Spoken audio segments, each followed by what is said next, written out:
Olá, turma! Bem-vindos à semana número 34 do ano. Como eu prometi, estou aqui agora para responder para vocês perguntas e curiosidades que tiveram durante a semana.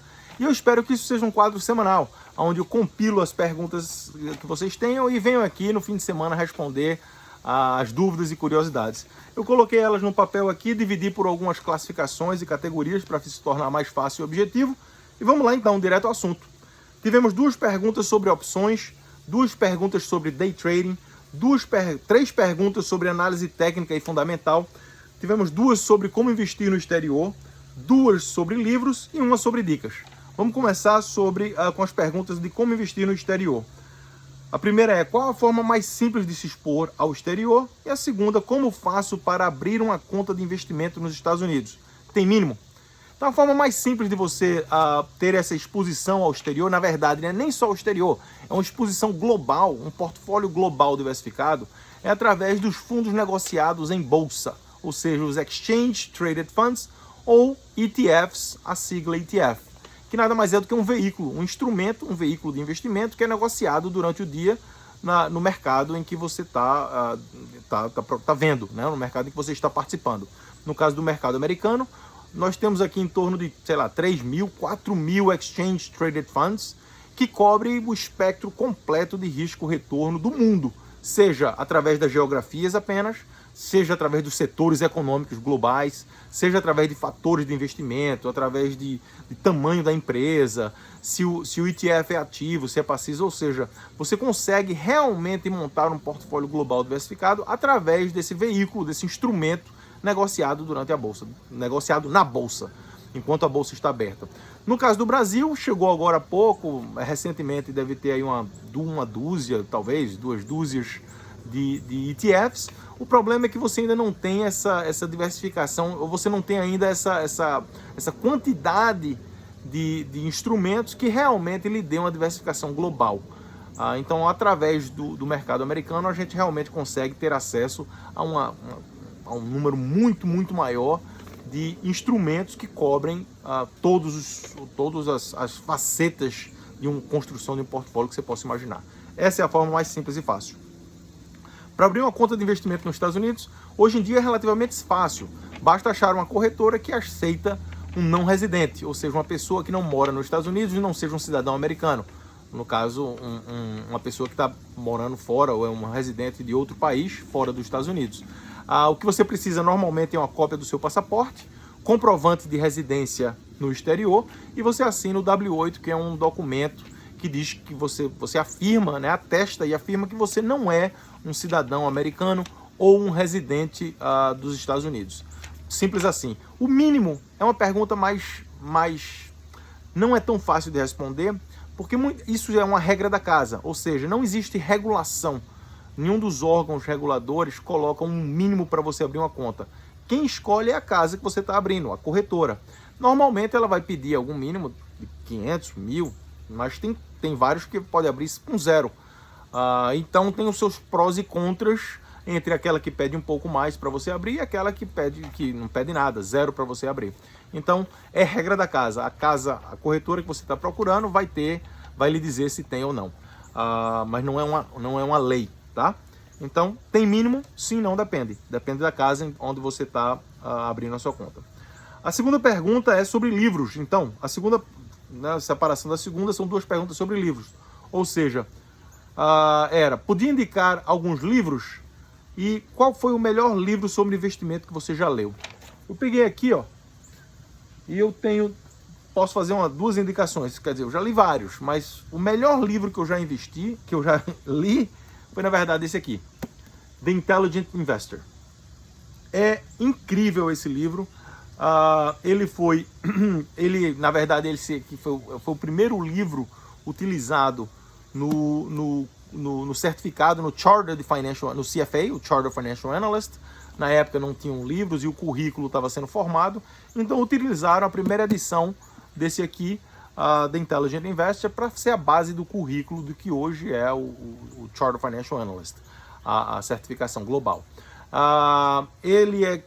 O Benjamin Graham foi o professor de universidade do Warren Buffett, então Warren Buffett segue muito a linha dele, uma linha de value, né, de barganha, uma linha de análise fundamental estrita, ele realmente segue o ensinamento desse livro. É um livro um pouco denso, mas se você conseguir consumir e digerir o conteúdo disso daqui, é praticamente a Bíblia sobre análise fundamental. O outro livro que eu também achei incrível e fez uma grande diferença na minha carreira é um livro sobre operadores, trading. E é esse aqui, Reminiscência de um Stock Operator, Reminiscence of a Stock Operator, que no Brasil tem até um parceiro nosso, o GG Trader, que tem uma versão em português. Depois eu coloco aqui no meu post, no meu stories, um link, uma cópia da versão em português. Mas é um livro incrível que fala sobre o Jesse Livermore, um operador no início da década, no início, né, dos anos 20 e anos 20 e 30, anos 10, 20 e 30 do centenário passado, que operou o mercado de uma forma fantástica, onde ganhou e perdeu fortunas.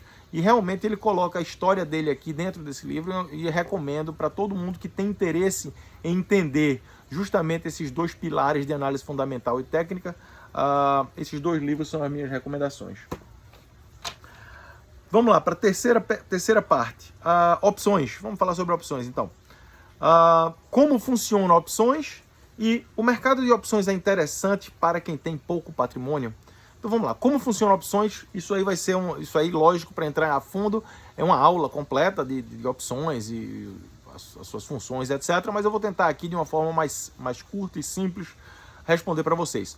O que é uma opção? A opção é um derivativo, como a gente já sabe, né? Se você não sabe, está sabendo agora.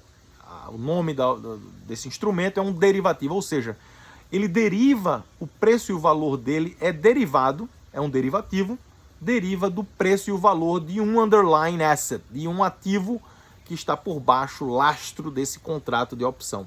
Pode ser uma ação, pode ser um título, pode ser uma casa, pode ser um avião, pode ser qualquer coisa que a gente consiga medir e fazer um contrato de opção. Opção de quê, Léo? Opção de compra ou venda desse artigo, desse investimento, dessa ação. Né? Então, uma opção é isso. É a opção, você está comprando a opção. A opção de quê? De compra ou de venda daquele item. Seja uma ação, um título, uma casa, o que for. Então, um exemplo simples ou não é nenhum exemplo ainda, eu vou falar. Você está comprando a opção, não tem a obrigação. Então, você detém, você paga um certo prêmio, um certo valor hoje na frente, para ter essa opção de compra ou essa opção de venda. Quem tem a obrigação, na verdade, é o vendedor dessa opção. A pessoa que vendeu para você esse contrato e recebeu esse prêmio, ela tem uma obrigação de vender ou comprar de você, se for o caso, se realmente você queira executar essa opção. Esse entendimento é o mais importante sobre opções, é você entender justamente essa coisa muito simples. Você vai pagar um valor X agora para poder ter essa opção na sua mão. Um exemplo seria uma casa. Vamos supor que você passou por uma rua, achou uma casa muito legal, tá lá, bateu na porta e o cara quer vender a casa por 100 mil reais, 100 mil dólares, o que for. Então você chega para ele e diz, olha só, eu estou indo até ali, eu vou visitar uma outra casa, mas eu queria ter a opção de comprar ela até o final do dia ou até o final da semana, e eu vou lhe deixar aqui $1.000 aqui agora para você.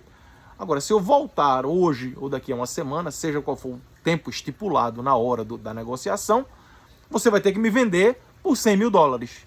Então, a pessoa, o dono da casa, se aceitar isso, ele tem que esperar o final do dia para poder, né, ver se a pessoa volta ou não, ou o final da semana, o tempo de expiração desse contrato.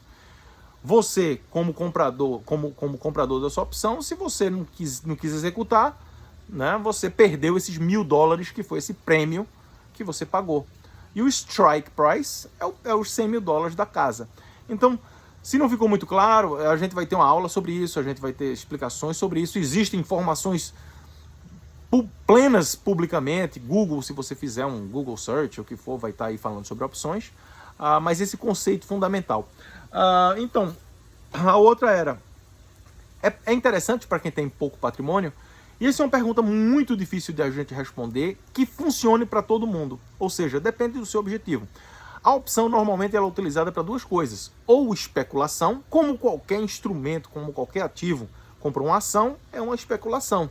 Na hora em que a gente decide não consumir o que a gente poupou, você está especulando que vai viver amanhã.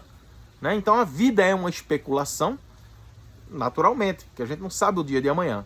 Então você ganhou o seu salário, gastou 90, sobrou 10, né? Se você ganhou 100, gastou 90, sobrou 10, e você não usou aqueles 10, você está especulando que você vai usar no futuro.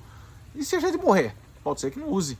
Então, a especulação, a opção é usada também para especular, do mesmo jeito que ações, títulos, qualquer coisa em que a gente não consuma o nosso dinheiro poupado é uma especulação.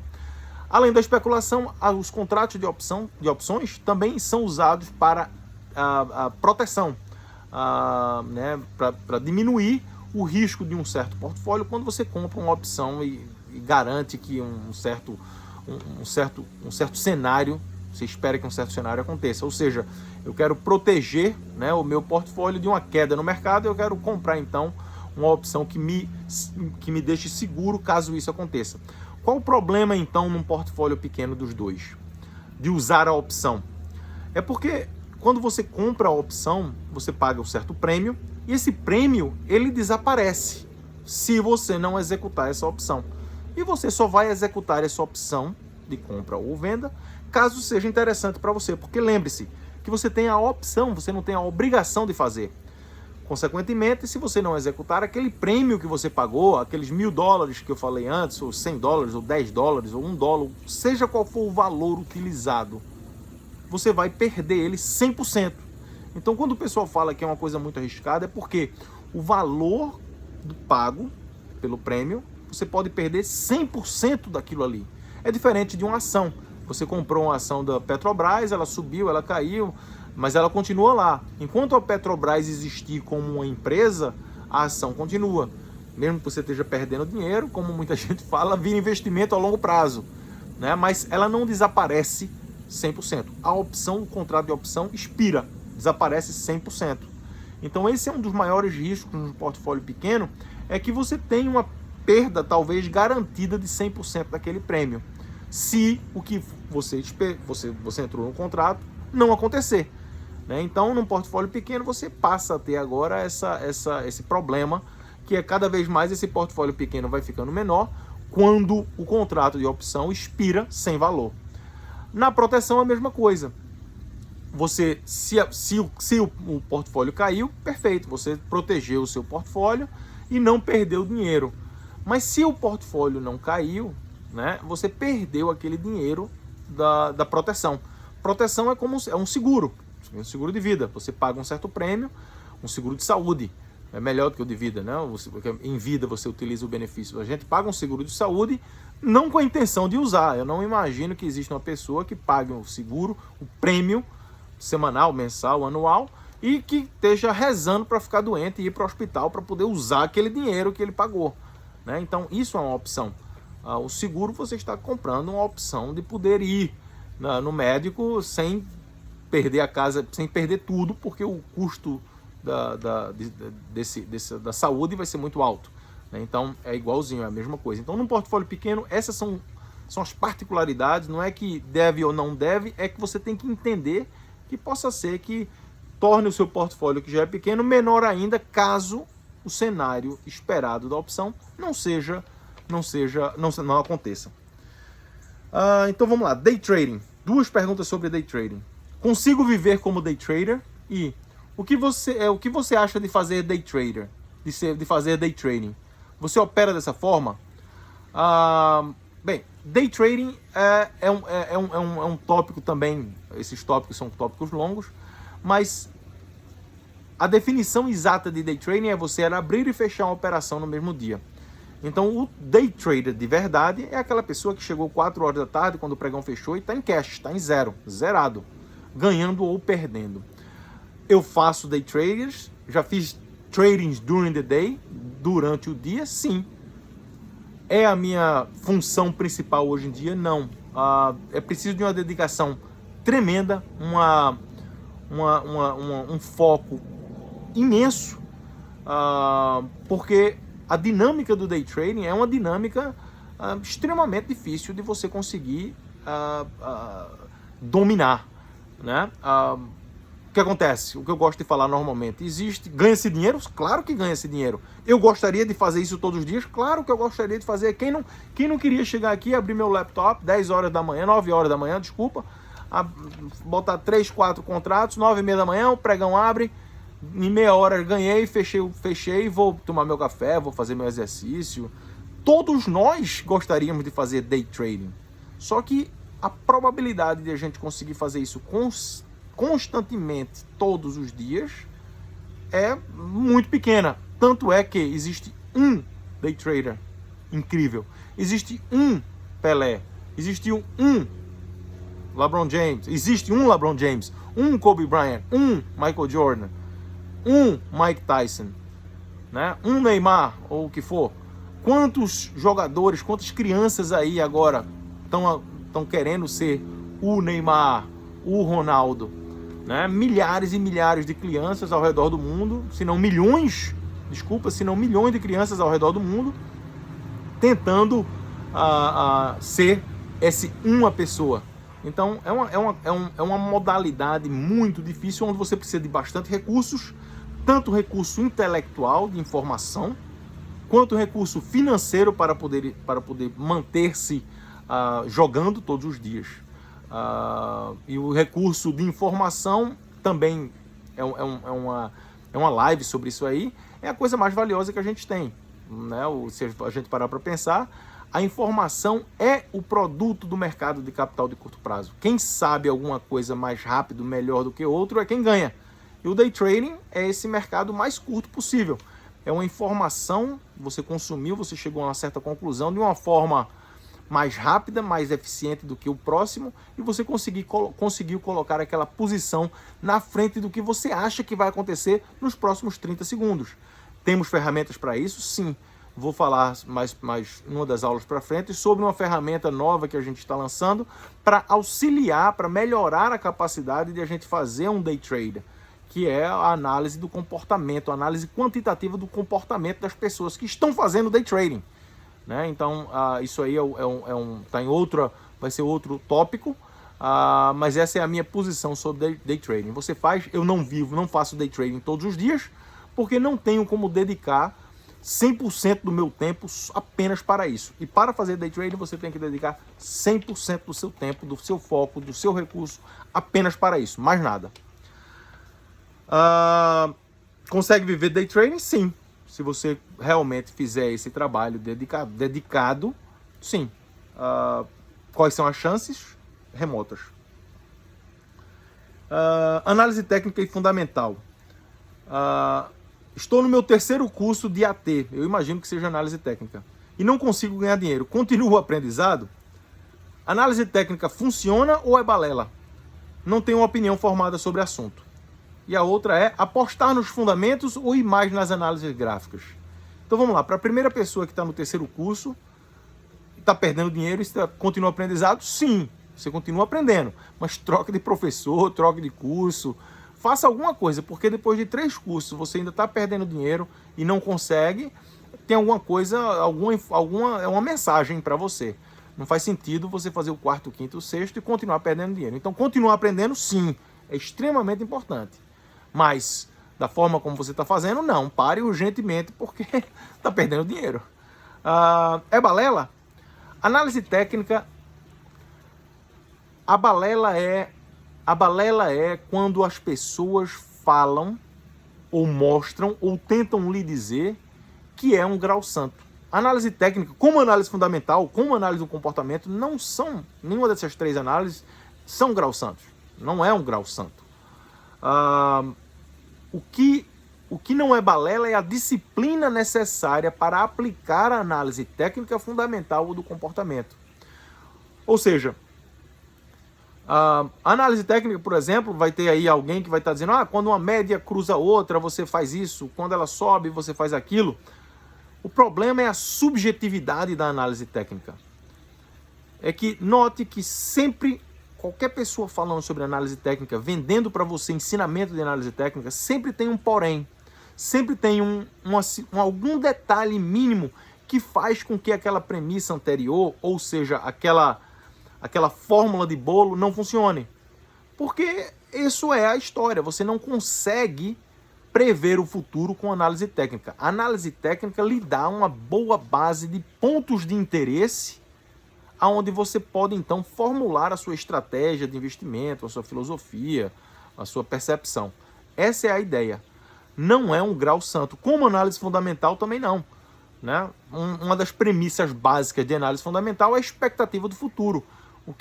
Então, quando o pessoal fazem os modelos fundamentais de crescimento, lucratividade, etc, fundamental, ele está esperando a expectativa do futuro. Quem sabe daqui a 5 anos qual vai ser as condições do mundo? Quem sabe daqui a 100 anos? Quem sabe daqui a 20 anos? Né? Então esse é o problema da análise técnica, é a subjetividade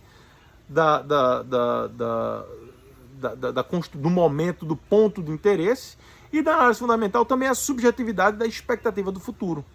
Então, nenhuma delas funcionam como receita de bolo. São ferramentas importantes, são conhecimentos importantes para você poder utilizar na sua decisão de investimento. Eu, particularmente, utilizo as duas. Eu junto a análise técnica, junto a análise fundamental e junto agora a análise do comportamento para poder formar a minha decisão de investimento. A minha tese de investimento é baseada em um processo disciplinado, repetitivo. Isso é que é o segredo, isso é o que funciona.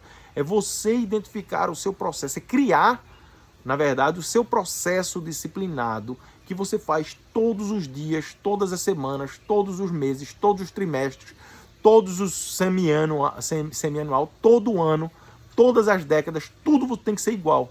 Isso sim é o que funciona. Né? Então, análise técnica balela? Sim. A técnica, sim. A disciplina, não. Análise fundamental é balela? É.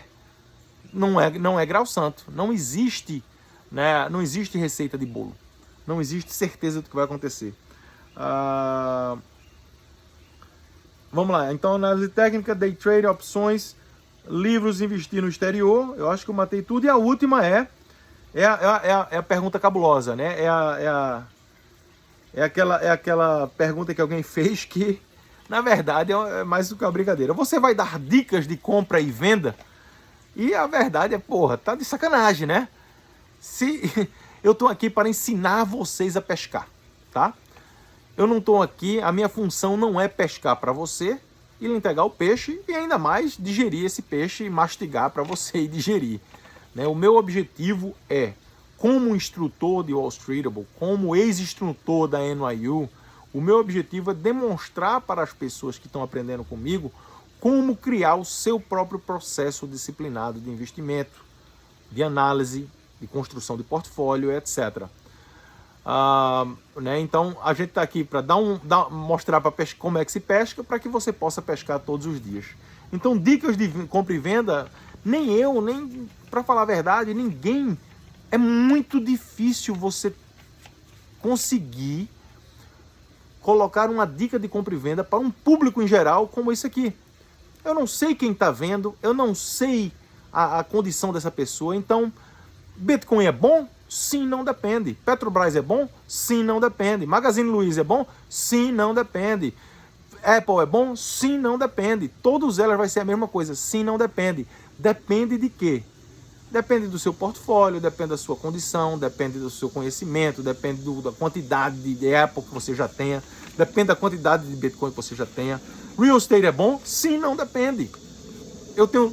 Tive um cliente uma vez, quando eu trabalhava, que tinha 5 casas e tinha $50 mil, se eu não me engano, na conta do banco. 5 casas compradas de multimilhões e tinha $50 mil na conta do banco.